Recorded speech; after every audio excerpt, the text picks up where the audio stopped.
Hi friends, welcome to DSN TET rapid revision classes. ఈ రోజు మన వీడియోలో ఎడ్జిటికి యూజ్ అయ్యే విధంగా 4th class Telugu total topic and 5th class Telugu total bits and content కూడా ఎక్స్ప్లెయిన్ చేసుకుందాము. వీడియో లెంత్ అయినా పర్లేదండి, ఖచ్చితంగా టోటల్ కంప్లీట్ చేసుకుందాం. ఈరోజు ఎవరు స్కిప్ చేయకుండా వీడియో మొత్తం చూడండి. మన వీడియోస్ మీకు నచ్చినట్టయితే లైక్ చేయండి, మీ ఫ్రెండ్స్కి కూడా షేర్ చేయండి.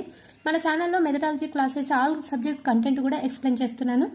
ఏ సబ్జెక్ట్ అయినా కామెంట్లో తెలియజేయండి, నేను ఎక్స్ప్లెయిన్ చేయడానికి ట్రై చేశాను. ఫస్ట్ 4th క్లాస్ ఎక్స్ప్లెయిన్ చేసుకుందాం. 4th క్లాస్లో మెయిన్గా ఫస్ట్ ఇక్కడ ఇది ఇంపార్టెంట్. ఇక్కడ చూడండి, 4th క్లాస్ తెలుగు వాచకం పేరేం పేరు? Jabili 4, very very important. 5th class Telugu వాచకం పేరు జాబిలీ 5. అంటే first class Jabili 1, second class Jabili 2, third class Jabili 3, 4th class Jabili 4, 5th class Jabili 5. మరి 6th క్లాస్ జాబిలీ 6 కాదు, Navavasantham 1. 7th class Navavasantham 2, 8th class Navavasantham 3. And ఇప్పుడు 9th క్లాస్ ఏంటి? 9th క్లాస్ సింగిడి 1. ఓకే, 9th క్లాస్ సింగిడి 1, 10th క్లాస్ సింగిడి 2. ఈ విధంగా గుర్తుంచుకోండి. ఇక్కడ రాశాను, ఒకసారి చూడండి. 1 to 5th class Jabili, 6 to 8th class నవవసంతం, 9 to 10 సింగిడి. జాబిలీ నవవసంతం సింగిడి గుర్తుంచుకోండి. నేను ఇలా కీ పాయింట్స్ లాగా రాసుకున్నాండి. ఏ లెసన్ చదివినా కూడా ఇక్కడ ఇంపార్టెంట్ పాయింట్స్ రాసుకుంటాను. ఇంపార్టెంట్ పాయింట్స్ రాసుకొని నేను మీకు ఈ విధంగా ఎక్స్ప్లెయిన్ చేస్తాను. ఇప్పుడు మన దేశం 5th class Telugu, 5th class Telugu మన జెండా లెసన్ ఉంది కదా, అందులో ఇంపార్టెంట్ పాయింట్స్. నెక్స్ట్ యాదగిరిగుట్టలో ఇంపార్టెంట్ పాయింట్స్, సాలార్జంగ్ మ్యూజియంలో ఇంపార్టెంట్ పాయింట్స్. ఈ విధంగా రాసుకోవడం వల్ల మనకు కొంచెం రివిజన్ చేసేటప్పుడు ఈజీగా అవుతుంది.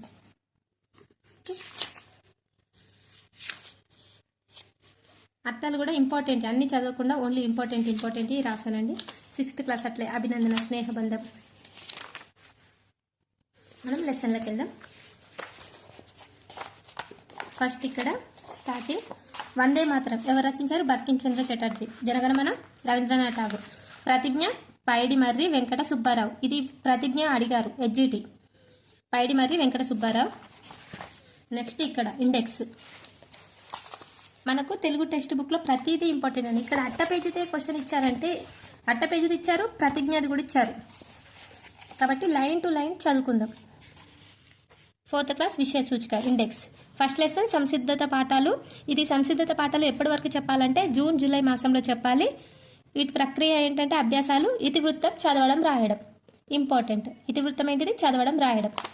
నెక్స్ట్ ఫస్ట్ లెసన్ తెలంగాణ వైభవం. ఇది తెలంగాణ గొప్పతనం గురించి వివరిస్తుంది. దీని ప్రక్రియ గేయం.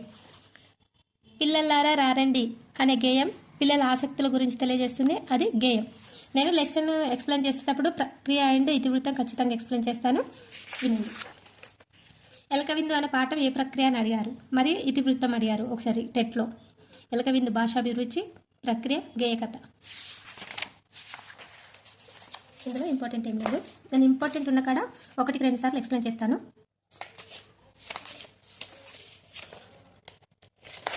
తెలంగాణ వైభవం తెలంగాణ గొప్పతనాన్ని గురించి తెలియజేస్తుంది పాఠం యొక్క ఉద్దేశం. ఇందులో తీయతేనియ సోనన తెలంగాణ, వీర చరితల కోనన తెలంగాణ అనుంది కదా. ఈ పద్యం నుండి ఎక్కడి నుండి క్వశ్చన్ వచ్చిందంటే, ఈ పద్యంలో తరగలై గోదారి, తరగలై గోదారి అంటే అలలు, తరగలై గోదారి అలలు అలుగులుగా గోదావరి తలస్నానం అయ్యింది, నురగలై కృష్ణమ్మ నీ కళ్ళు కడిగింది అంటే అలలుగా వచ్చి నీ కళ్ళు కడిగింది. తల్లిని కడుపులోన తరగనన్ని గనులు, సింగరేణి సిరులు నల్ల బంగార పొరలు. సింగరేణి సిరులు అంటే ఏంటి? మన బొగ్గు, అదే నల్ల బంగార పొరలు. పోతన్న కవితలో అంటే పోతన కవితలో పొంగి పరిలిన భక్తి, రుద్రమ్మ చాటింది నీ పరక్రమ శక్తి. రుద్రమ్మ అంటే పాల్కురి కవన దేశీ పదముల బాట, పలుకే బంగారమవు రామదాసుని పాట. ఎమ్లాడ వేడుపు కోడె మొక్కులు. ఈ కింద బిట్టు వెరీ ఇంపార్టెంట్. తెలంగాణ రాష్ట్ర కళలకు ప్రసిద్ధి పేరిని నృత్యం, మిమిక్రీ, ఒగ్గు కథ, యక్షగానం మొదలగు ఎన్నో జానపదాలకు నిలయం, కళలకు నిలయం. నెక్స్ట్ పరమానందయ్య శిష్యులు. పరమానందయ్య శిష్యులు యొక్క ఉద్దేశం ఏంటి? హాస్యం. వినాయక చవితి యొక్క ఇతివృత్తం సంస్కృతి, సంప్రదాయం, ప్రక్రియ, వ్యాసం. ఇక్కడ ఇంపార్టెంట్ ఏంటంటే శివపార్వతులు ఆ బాలుడికి గణేశుడు అని పేరు పెట్టారు. అల్లారుముద్దుగా పెంచుకోసాగారు. గణేశుడు అనింద్యుడు అనే ఎలుకను వాహనంగా చేసుకొని కైలాసమంతా ఆనందంగా తిరుగుతున్నాడు. ఎలుక యొక్క పేరేంటి? అనింద్యుడు. నెక్స్ట్ ఇక్కడ కుమారస్వామి యొక్క వాహనం నెమలి. గణేశుడు ఒక ఉపాయం తట్టిన వెంటనే నారాయణ జపం చేస్తూ శివపార్వతుల చుట్టూ భక్తితో 3 సార్లు ప్రదక్షిణ చేశాడు. ముళ్ళలక్కల్లో ఉన్న 3,50,00,000 నదుల్లో స్నానం చేశాడు. ఎన్ని కోట్ల? 3,50,00,000 నదుల్లో స్నానం చేసి కుమారస్వామి కన్నా వేగంగా వస్తాడు. నెక్స్ట్ ఇక్కడ మరి గణేష్ చతుర్థి ఏ రోజున జరుపుకుంటాం? ఏ రోజున? భాద్రపద మాసంలో శుక్లపక్ష చతుర్థి నాడు జరుపుకుంటాం. భాద్రపద మాస శుక్లపక్ష చతుర్థి నాడు గణేష చతుర్థి జరుపుకుంటాము. నెక్స్ట్ ఇక్కడ వినాయకుడిని ఎన్ని రకాల ఆకులతో పూజిస్తారు? ఎన్ని రకాలంటే 21 రకాల 21 ఆకులతో పూజిస్తారు. వినాయకునికి ఇష్టమైన ఉండ్రాళ్ళు, లడ్డులు, కుడుములు, పండ్లు నైవేద్యంతో సమర్పిస్తారు. ఇది ఈ లెసన్లో వెరీ ఇంపార్టెంట్. అంతే.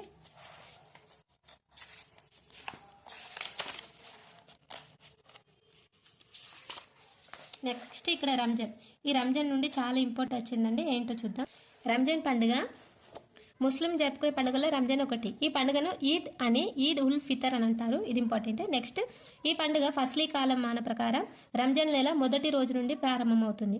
ఫస్లీ కాలం ప్రకారం రంజాన్ నెల మొదటి రోజు నుండి ప్రారంభమవుతుంది. నెక్స్ట్ ఇక్కడ ఈ నెలలో జకాత్ ఇస్తారు. జకాత్ అంటే ఏంటిది? దాన ధర్మాలు.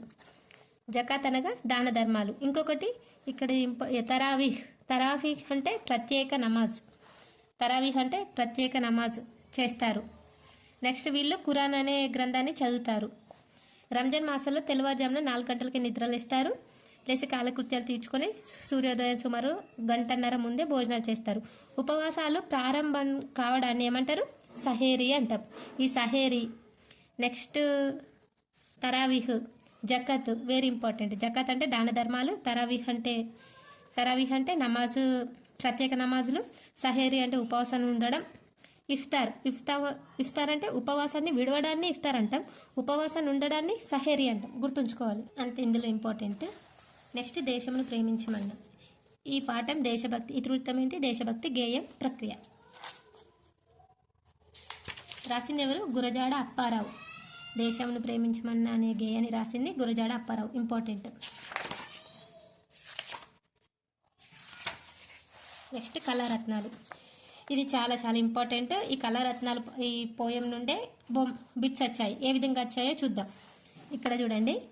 జయజయలు తెలంగాణ కాంతిమూర్తులకు, జయజయలు అసమాన ప్రతిభా కీర్తులకు, రామప్ప శిల్పాలు రాజిల్లు నృత్యమును ఆంధ్ర నాట్యముగా కూర్చున్నాడు. రామప్ప శిల్పాలు ఎక్కడున్నాయి? వరంగల్. ఏంటిది? ఆంధ్ర నాట్యముగా కూర్చున్నాడు. నెక్స్ట్ ఇక్కడ పేరిని నాట్యముగా చూపించినాడు. కాకతీయులు యుద్ధానికి వెళ్లే ముందు పేరిని నాట్యం చేసేవారు అన్నట్టు. ఎవరు? మగవారు. పేరిని నాట్యం ఎవరు చేస్తారు? మగవారు చేస్తారు. ఇక్కడ ఇది ఇంపార్టెంట్. నెక్స్ట్ బొమ్మకు ప్రాపు కాపు రాజయ్య, పలు వన్నయ్యలు జూపు కాపు రాజయ్య అంటే పల్లె బొమ్మలకు. ఏంటిది? ఇది పల్లె బొమ్మలు. తెలంగాణ పల్లె బొమ్మలు చేసింది ఎవరు? కాపు రాజయ్య. ఇట్లానే అడుగుతారు. తెలంగాణ పల్లె బొమ్మలు చేసింది ఎవరు? కాపు రాజయ్య. నెక్స్ట్ పోతన బొమ్మకు ప్రాణం పోసిండు, రుద్రమ్మ బొమ్మలు చూపిండు వీరము, అబ్బురంగా అడవి అందాలు చిత్రించి చిత్రకళకే కొత్త అందాలు తెచ్చిండు ఎవరు? కొండపల్లి శేషగిరిరావు. ఇక్కడ చూడు. పోతన అడవి అందాలు, రుద్రమ్మ గురించి చెప్పిండు. చిత్రకళకే కొత్త అందాలు తెచ్చింది ఎవరు? చిత్రకళకే కొత్త అందాలు తెచ్చింది ఎవరు? కొండపల్లి శేషగిరిరావు. ఇది డిఎస్సి క్వశ్చన్ అండి. మీరు నమ్ముతారో నమ్మరో కానీ 2024 ముందో ఇది డిఎస్సి క్వశ్చన్. చిత్రకళకే కొత్త అందాలు తెచ్చింది ఎవరు? కొండపల్లి శేషగిరిరావు. Very important. నేను కూడా ఇక్కడ రాసుకున్నాను. కాపు రాజయ్య తెలంగాణ పల్లె బొమ్మలు కుంచెతో చిత్రకళలు చేసింది కాపు రాజయ్య. నెక్స్ట్ పోతన గురించి అడవి అందాలు, రుద్రమ గురించి చెప్పింది కొండపల్లి శేషగిరిరావు. ఒగ్గు కథ ఎల్లమ్మ గురించి చెప్పింది మిద్దెరాములు. అంతే. ఇక్కడ ఇంపార్టెంట్ ఈ మూడు చాలా ఇంపార్టెంట్. మళ్ళీ నటరాజ రామకృష్ణ పేరిని నృత్యం, రామప్ప శిల్పాలు రాజిల్లు నృత్యం ఆంధ్ర నాట్యంగా వర్ధిల్లింది. దేశంను ప్రేమించిన గేయ కవిత గురజాడ అప్పారావు రాసిండు. నటరాజ రామకృష్ణ పేరిని నృత్యం, రామశిల్పాలు రాజిల్లు నృత్యం, కాపు రాజయ్య తెలంగాణ పల్లె బొమ్మలను కుంచెతో చిత్రీకరించింది ఎవరు? కాపు రాజయ్య. పోతన గురించి అడవి అందాలు, రుద్రమ గురించి చిత్రకళకే కొత్త అందాలు తెచ్చింది కొండపల్లి శేషగిరిరావు. మిద్దెరాములు ఒగ్గు కథ గురించి ఎక్స్ప్లెయిన్ చేసింది మిద్దెరాములు. ఇక్కడ చూడండి, ఉగ్గు పాలతోటి ఒగ్గు కథ నేర్చిండు, ఎదపొంగ ఎల్లమ్మ కథను చెప్పిండు, మిద్దెరాములు దేశ దేశాలు చుట్టిండు, జానపదం కీర్తి జగమంతా చాటిండు. ఇలా క్వశ్చన్స్కి వెళ్ళే బిట్టు ఫ్రేమ్ చేస్తున్నారు కాబట్టి ప్రతిదీ ఇంపార్టెంట్. నెక్స్ట్ చిన్నలికర కథనం ఏంటి, ప్రక్రియ ఏంటి, కథనం, ఇతివృత్తం, పర్యావరణ పరిరక్షణ. ఇందులో ప్లాస్టిక్ యూజ్ చేయొద్దు అని ఉంటుంది అంతే. నెక్స్ట్ సుమతి శతకం. ఇందులో శతకాలు ఇచ్చిర్రు అంతే. ఉపకారికి ఉపకారము విపరీతం కాదు సేయ వివరింపంగా, నపకారికి ఉపకారము నెపమెన్న సేయవాడు నేర్పరి సుమతి.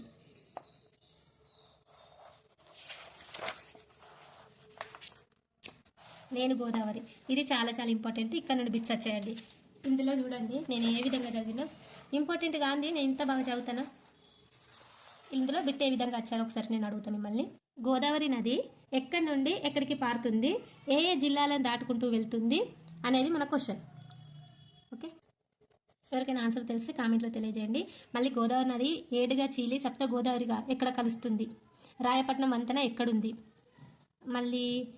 మళ్ళీ ఏంటంటే సంగమేశ్వర ఆలయం, హరిదా నదులు, మంజీరా ఇవన్నీ దాటుకుని వెళ్తుంది కదా, దాటుకుని ఎక్కడికి వెళ్తుంది, వీటన్నిటి గురించి లెసన్లో ఉందండి. ఇది 4th క్లాస్ టెక్స్ట్ బుక్కే కానీ చాలా ఇన్ఫర్మేషన్ ఉంది ఇందులో. లైన్ టు లైన్ చదివితే చాలా ఇన్ఫర్మేషన్ ఉందండి. ఒకసారి చూద్దాం.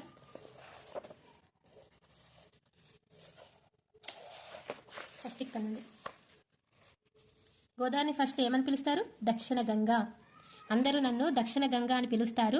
నన్ను తేలివహ నది అని కూడా అంటారు, ఎందుకంటే నేను తెల్లగా ఉంటాను కాబట్టి. నేను నిజామాబాద్ జిల్లాలో కందకుర్తి దగ్గర తెలంగాణలో ప్రవేశిస్తాను. గోదావరి నదిని ఏమంటారు, దక్షిణ గంగా అంటారు. దీన్నే తేలివహ నది అని కూడా అంటారు. తేలివహ నది అంటే తెల్లగా ఉంటాయి వాటర్ కాబట్టి తేలివహ నది అంటారట. నెక్స్ట్ ఇది నిజామాబాద్ జిల్లాలో కందకుర్తి దగ్గర తెలంగాణలో ప్రవేశిస్తాను. తెలంగాణలోకి ఎప్పుడు స్టార్టింగ్ ఎంటర్ అవుతుంది, నిజామాబాద్ జిల్లాలోనే కందకుర్తి దగ్గర. ఇక్కడ మంజీరా హరిత నదులతో కలిసి విశాలమైనను, అంటే ఇక్కడ కందకుర్తి వద్ద మంజీరా నదులతో కలిసిపోయి పెద్దగా అవుతుంది. ఇక్కడనే ప్రాచీన సంగమేశ్వర ఆలయం కూడా ఉంది. ఎక్కడుంది ప్రాచీన సంగమేశ్వర ఆలయం, నిజామాబాద్ జిల్లాలోనే కందకుర్తి వద్ద ఉంది ప్రాచీన సంగమేశ్వర ఆలయం. నెక్స్ట్ అక్కడ నుండి ఆదిలాబాద్ జిల్లాలోకి ప్రవేశిస్తాను. నిజామాబాద్ జిల్లా నుండి ఆదిలాబాద్ జిల్లాలోకి ప్రవేశిస్తాను. భారతదేశంలో అతి పెద్ద ప్రాచీనమైన సరస్వతి దేవాలయం నా ఒడ్డున ఉంది. రెండవ అతి ప్రాచీనమైన దేవాలయం ఎక్కడుంది, బాసర. సరస్వతి దేవాలయం రెండోది ఎక్కడుంది, బాసరలో ఉంది. ఈ ఊరిని ఇప్పుడు బాసర అని పిలుస్తున్నారు. ఇక్కడి సరస్వతి మూర్తిని వేదవ్యాసుడు ఇసుకతో ప్రతిష్ఠ చేశాడని పురాణాలు చెప్తున్నవి. ఇలా చాలా మంది తమ పిల్లల్ని బల్లో చేర్చే ముందు ఇక్కడే ఓనమాలు దిద్దిస్తారు. దీన్ని అక్షరాభ్యాసం అంటారు. మంచిగా చదువు రావాలని బాసర ఊళ్ళో భిక్షటం చేసి నిద్రిస్తారు. ఇక్కడ నుంచి పాతుకుంటూ పోతుంటే పోచంపాడు దగ్గర ఒక పెద్ద ఆనకట్ట కట్టారు. దీన్నే శ్రీరామ్ సాగర్ ప్రాజెక్ట్ అని కూడా అంటారు. ఇప్పుడు చూడండి, ఫస్ట్ నిజామాబాద్, నెక్స్ట్ ఆదిలాబాద్ జిల్లా బాసరలో కలుస్తుంది. నెక్స్ట్ బాసర నుండి పోచంపాడు దగ్గర ఉన్న శ్రీరామ్ సాగర్ ప్రాజెక్టు అక్కడికి వచ్చింది గోదావరి నది. నాకు జాలి దయ ఎక్కువే కదా, అందుకే రైతుల కష్టాలను తీర్చడానికి సిద్ధపడి పంట పొలాలకు సాగునీరైన ఊళ్ళో వాళ్లకు త్రాగునీరయ్యాను. ఇక్కడ శ్రీరామ్ సాగర్ ప్రాజెక్టు ద్వారా ఊళ్ళో వాళ్ళకి త్రాగునీరు అయ్యింది. ఏంటి, మన గోదావరి.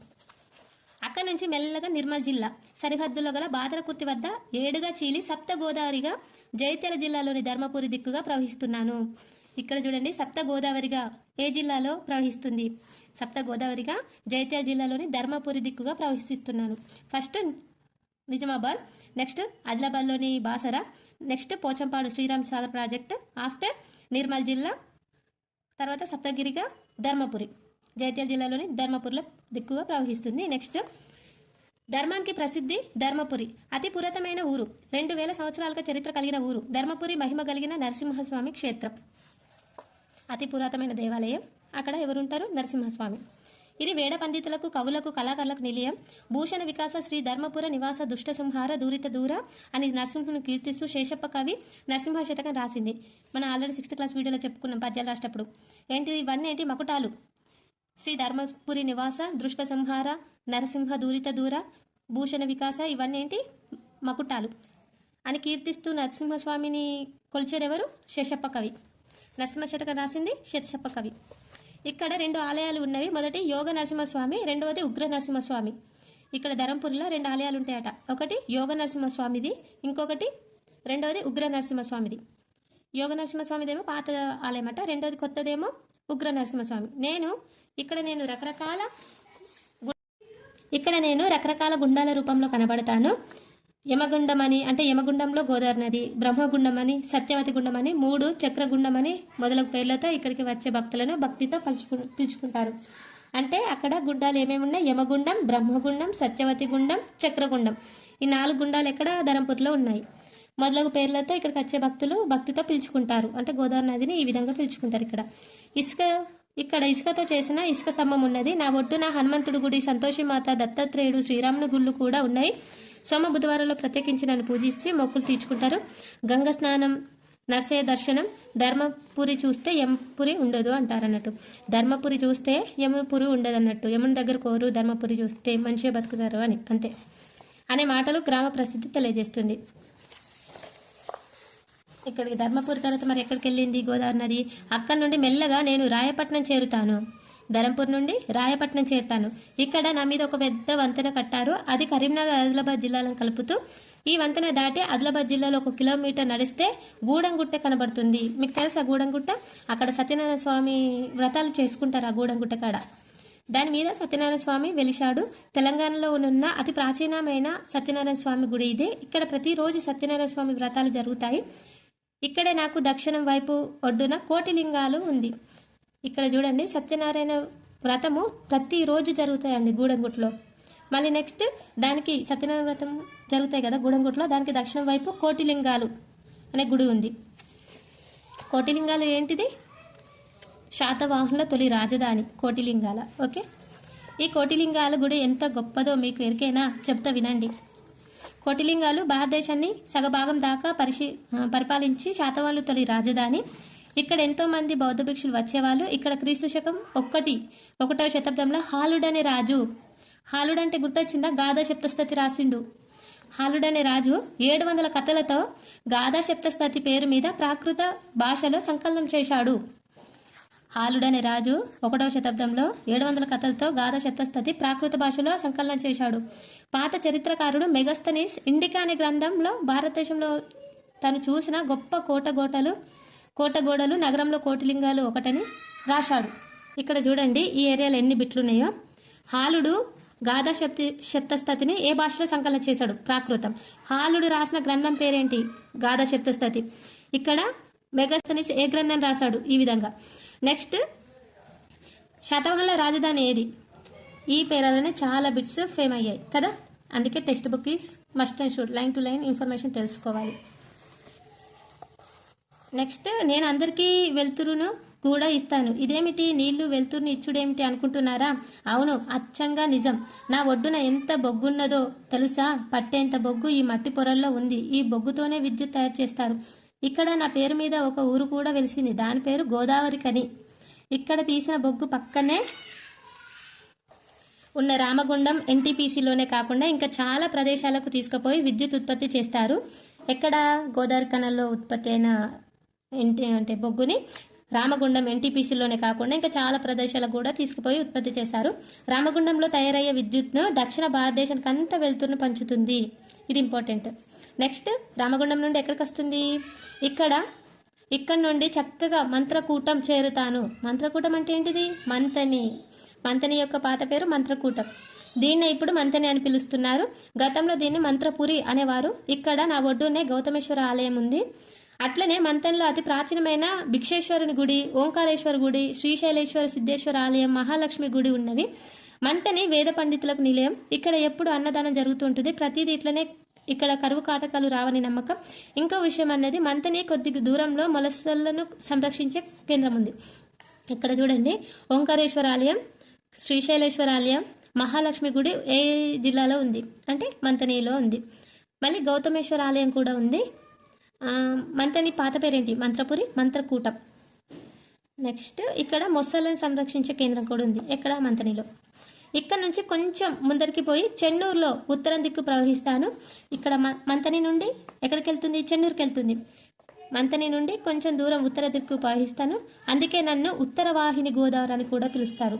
ఇప్పుడు తేలివాహ, ఉత్తరవాహిని, ఇంకొక పేరేంటి, దక్షిణ గంగ అని పిలుస్తాం అనుకున్నాం కదా. దక్షిణ గంగ, తేలివాహ, ఉత్తరవాహిని, గోదావరి అని పిలుస్తారు. ఎందుకు ఉత్తరవాహిని అంటారంటే చెన్నూరులో ఉత్తరం దిక్కు ప్రవహిస్తుంది కాబట్టి ఉత్తరవాహిని అంటాం. ఇక్కడ గొప్ప వేద పండితులు, కవులు, సంగీత కళాకారులు ఉన్నారు. ఇక్కడ అగస్త్య మహాముని స్థాపించిన అంబా అగస్తేశ్వర ఆలయం, జగన్నాథ స్వామి ఆలయం ప్రసిద్ధమైనవి. ఇక్కడ చెన్నూరులో అంబా అగస్తేశ్వర ఆలయం, జగన్నాథ ఆలయం వెరీ ఇంపార్టెంట్, ప్రసిద్ధి. ఓకే, ఇక్కడ చెన్నూరులో ఉన్నాయి. నెక్స్ట్ చెన్నూరు నుండి మళ్ళీ ఎక్కడికి వెళ్ళిందో చూద్దాం. మన గోదావరి నది చెన్నూరు నుంచి ముక్తిని ప్రసాదించే కాళేశ్వరం దిక్కు కదులుతాను. ఇది త్రివేణి సంగమం. ఇక్కడ చూడండి, త్రివేణి సంగమం. త్రివేణి సంగమం ఎక్కడుంది? కాళేశ్వరం. అంటే నా లోపల ప్రాణహిత, సరస్వతి నదులను కలుపుకుంటాను. ఇప్పుడు త్రివేణి సంగమం అంటే ఏ నదులు? గోదావరి, ప్రాణహిత, సరస్వతి, 3 నదుల సమ్మేళనమే త్రివేణి సంగమం. గోదావరి, ప్రాణహిత, ఇంకోటి ఏంటి, సరస్వతి నదులు. కనుకే త్రివేణి సంగమం అంటారు. ఇక్కడ ఒకే పానవట్టంపై 2 లింగాలు ఉండడం ప్రత్యేకత. కాళేశ్వరంలో స్పెషల్ ఏంటంటే ఒకే పానవట్టంపై, ఇప్పుడు శివలింగం ఒకదాని మీద ఒకటే ఉంటుంది కదా ఇట్లా పానవట్టంపై, కానీ ఒకే పానపట్టంపై 2 శివలింగాలు ఉండడం దీని యొక్క ప్రత్యేకత. కాళేశ్వరంలో ఒక శివలింగం కాళేశ్వరుడు, ఇంకొకటి ముక్తేశ్వరుడు అని అంటాం. కాళేశ్వర స్వామి నుంచి సెలవు తీసుకున్న తర్వాత గిరిజన పోరాట వీరవనిత సమ్మక్క సారక్కలు జన్మించిన వరంగల్ జిల్లాలో ప్రవేశిస్తాను. ఇక్కడ సమ్మక్క సారలమ్మ పేరు మీద ఆసియా ఖండంలోని అతిపెద్ద గిరిజనుల జాతర జరుగుతుంది. తర్వాత అడవుల జిల్లా ఖమ్మంలో ప్రవేశించగానే ఒళ్ళు పులకరిస్తుంది. ఎందుకంటారా? సీతమ్మ శబరినాది రాముడు గుర్తిస్తాడు. ఇక్కడే ఎన్నో కష్టాలు పడి రామదాసు భద్రాచలంలో రాముని గుడి కట్టించారు. శ్రీరామనవమి రోజుల లక్షల మంది స్వామిని దర్శించుకుంటారు. అంటే ఎక్కడ? భద్రాచలం, పాపికొండలు, గోదావరి నది. ఓకేనా? కాళేశ్వరం నుండి వెంటనే ఎక్కడికి వస్తుంది? వరంగల్కి వస్తుంది. వరంగల్కి వచ్చాక పాపికొండలు, భద్రాచలం. ఇక్కడ పాపికొండల అందాలను తిలకిస్తూ తెలంగాణ రాష్ట్రం దాటి ఆంధ్రప్రదేశ్ రాష్ట్రంలోకి ప్రవేశిస్తాను. ఇక్కడ వరంగల్ జిల్లా నుండి నెక్స్ట్ పాపికొండలు, భద్రాచలం నుండి డైరెక్ట్ ఆంధ్రప్రదేశ్లో ప్రవేశిస్తాను. మళ్ళీ తెలంగాణలో ఇప్పుడు ఈ జిల్లాలను దాటుకుంటూ వచ్చింది అన్నట్టు. తర్వాత ఆంధ్రప్రదేశ్లో కలిసింది. ఆంధ్రప్రదేశ్లో ఎక్కడ? అంతర్వేది దగ్గర బంగాళాఖాతంలో కలుస్తాను. ఇది ఇంపార్టెంట్. మన గోదావరి నది ఎక్కడ కలుస్తుంది? అంతర్వేది దగ్గర బంగాళాఖాతంలో కలుస్తుంది ఆంధ్రప్రదేశ్లో. ఇంకో విషయం చెప్పాలి, నాకు 12 ఏళ్ళకోసారి పుష్కరాలు కూడా జరుగుతాయని తెలుసా? పుష్కరాల్లో నా నీళ్ళలో స్నానం చేస్తే మంచిదని నమ్ముతారు. మొత్తానికి నేను తెలంగాణలో ఎక్కువ కిలోమీటర్లు ప్రవేశిస్తాను. నన్ను మీరు చూడడానికి ఒక్కసారైనా వస్తారు కదా. ఇగో ఇంకో విషయం చెప్తాను వినండి. వీళ్ళందరూ నా నీళ్లతో చెత్తా చెదారాలు, కర్మాగారాల నుంచి వెలువడే రసాయనాలతో కలిసి మురుగునీటిని కలుపుతున్నారు. నా నీటిని పాడు చేయకుండా చూడాలి. సాగునీటిని పాడు చేసే మీకు అనారోగ్యం తప్పదు కదా సుమి. మీకే కాదు అన్ని జీవులకు కూడా ప్రమాదమే. కాబట్టి దాన్ని కలుషితం చేయకుండా మనమే కాపాడుకోవాలి. ఇప్పుడు చూడండి, మన తెలంగాణ నుండి ఏ నదులను పారుతుంది గోదావరి తెలుసుకుందాం. ఫస్ట్ నిజామాబాద్ జిల్లా కందకుర్తిలో, నెక్స్ట్ ఆదిలాబాద్ బాసరల, next Pochampadu Sriram Sagar project, next Nirmal బాదనకుర్తిలో, ఏడుగా చీలి జైత్యాల జిల్లా ధర్మపురి దగ్గర కలుస్తుంది, రాయపట్నం వంతెన బ్రిడ్జ్. నెక్స్ట్ ఆదిలాబాద్ నుండి కోటిలింగాల అంటే గూడెంగుట్ట నుండి దక్షిణాన కోటిలింగాల అక్కడ పురాతన ఆలయం కోటిలింగం, మన శాతవాహనుల రాజధాని కోటిలింగాలు అని చెప్పాను కదా. కోటిలింగాల నుండి మంతని నుండి కోటిలింగాల నుండి గోదావరికని నుండి మంతని నుండి చెన్నూరు నుండి కాళేశ్వరం నుండి వరంగల్ నుండి ఆఫ్టర్ భద్రాచలం నుండి ఏపీలో బంగాళాఖాతంలోనే అంతర్వేదిలో కలుస్తుంది. ఇది ఇంపార్టెంట్. నేను ఈ పాఠం ఎందుకు ఎక్స్ప్లెయిన్ చేశానంటే ఇందులో చాలా ఇంపార్టెంట్ బిట్స్ ఉన్నాయి, మీరే చూసారు కదా, అందుకే ఎక్స్ప్లెయిన్ చేశాను. ఇక్కడ అవ్యవాలు, ఇది వెరీ ఇంపార్టెంట్. ప్రతి అనేది అవ్యవం, అనుక్షణం అవ్యవం, ఆహా అవ్యవం, ఓహో అవ్యవం. ప్రతి, అను, ఆహా, ఓహో మొదలైన పదాలను అవ్యవాలు అంటారు. ఇది కూడా లాస్ట్ ఇయర్ బిట్ వచ్చింది టెట్లో. ఎలక విందు ప్రక్రియ, గేయకథ, ఇతివృత్తం, భాషాభిరుచి. ఇది రాసింది దాశరథి కృష్ణమాచార్యులు. ఇంపార్టెంట్.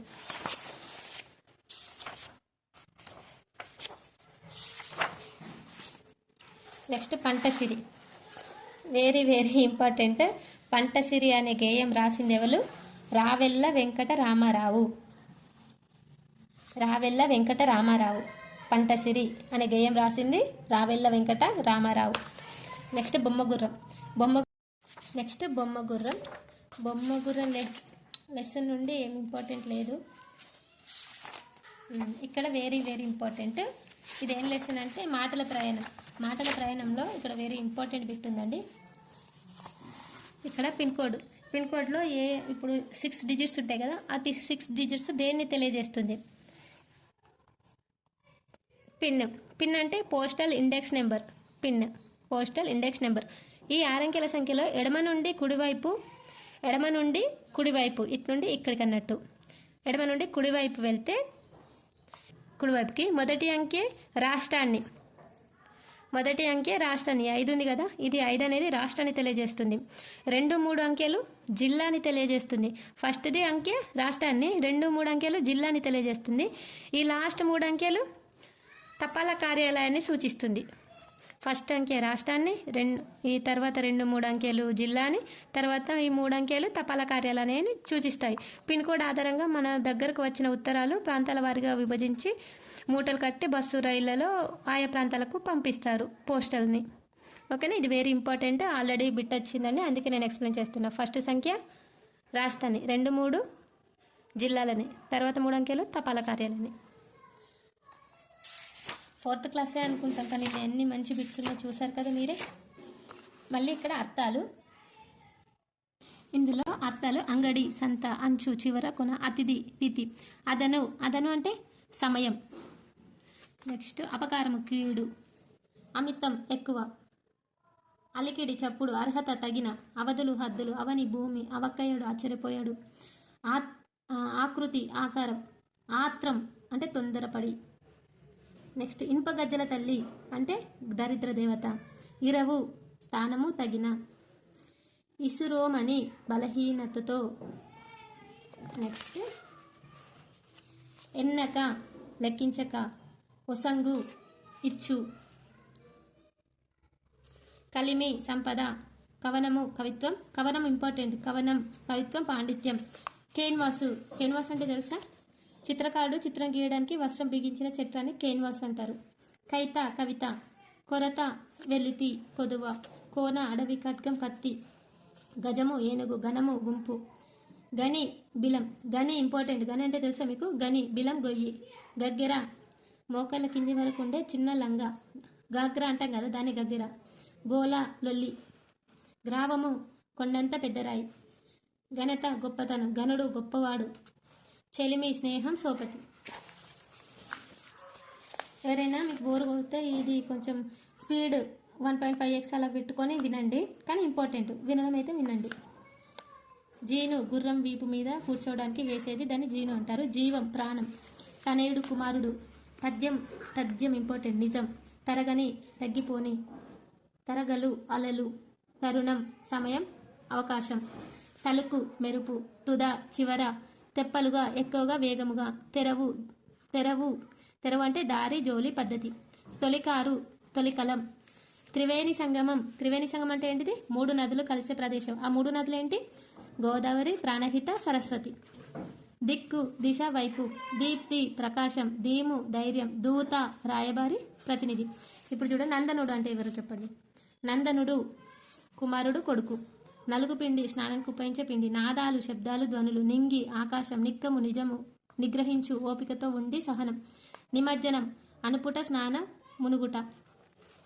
పదన అంటే తడి. పదన ఉందంటారు కదా, తడి. పదిలం జాగ్రత్త. పరవశించు ఆనందించు. సారం. పసచెడు బలహీనం కావడం. పానవట్టం లింగపీఠం. ఇంతకుముందు ఒకే పానపట్టంపై 2 శివలింగాలు. ఎక్కడ? కాళేశ్వరం. ఒకటి కాళేశ్వరం అంటారు, ఇంకో దాన్ని ముక్తేశ్వరం అంటారు. పసరు ఆకురసం. పామరుడు తెలివి తక్కువవాడు. పాయ అంటే చీలిక. పిన్న చిన్న. పేరిని ఒక రకమైన నృత్యం. పుష్కరం అంటే 12 సంవత్సరాలకు ఒకసారి వచ్చే కాలం. గోదావరి 12 పుష్కరాలు ఒకసారి వస్తుంది కదా, గోదావరి పుష్కరాలు. పొలి ఇది ఇంపార్టెంట్. ఇది పొలి అంటే లాభం. Very very important. మొన్న వచ్చింది. పొలి లాభం. పొలికేక పెద్ద కేక. పోకడ ప్రవర్తన నడత. ప్రతిబింబించు ప్రతిఫలించు. ప్రతిష్ట గౌరవం కీర్తి నిలుపుట. ప్రతీక గుర్తు. ప్రసిద్ధి. ప్రదక్షిణం చుట్టూ తిరుగుట. ప్రథమ గణాలు అంటే ఏంటి? ఎవరు? శివుడు భటుల సమూహాన్ని ప్రథమ గణాలు అంటాం. ప్రశంస సుత్తి పొగడు మెప్పు. ప్రసిద్ధి ఖ్యాతి. ప్రాచీన గ్రంథం ఏంటి? పూర్వకాల పుస్తకాన్ని ఇక్కడ చూడండి. ప్రల్మాలి అంటే ఇంపార్టెంట్, మొన్న వచ్చింది కూడా. ఇక్కడ పొలి ప్రాల్మాలి ఇవి 2 ఇంపార్టెంట్. సోమరితనం. బట్వాడా పంచిపెట్టడం, బట్వాడా అంటే పంచిపెట్టడం. భిన్నం ప్రత్యేకం. నెక్స్ట్ ఇక్కడ భిక్షాటన బిచ్చమెత్తుకోవడం. భువి నేల భూమి.